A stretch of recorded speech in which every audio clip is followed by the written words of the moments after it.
Hey everyone, in this tutorial we're going to be taking a Postcards email template and adding it to an email in Outlook 365. So in the Postcards app I've already created a template that looks like this and I've already exported it, but when you export yours, make sure you have the host images online option selected. This makes it so you don't have to download and deal with the images manually. So the file that I will be working with is index.html, and if I open it, it's just the template that I've created.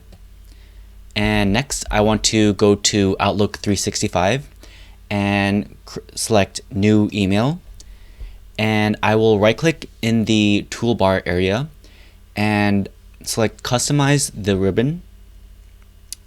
And what I want to do is create a new group. I'm going to call it HTML email, and I want to add the attach file option to this new group that I've added, and just like that. So I will press OK now, and now there is a new section here called attach file, which allows me to attach a file.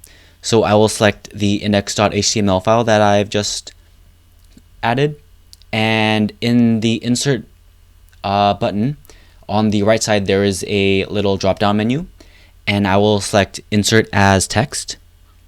So what that does is it inserts the HTML file as the HTML, and that is everything that you need to do to add a HTML email template in Outlook 365. You can send yourself a test email to see if it sends as expected, but that is everything that needs to be done. And so that is everything. Until next time, see you guys later.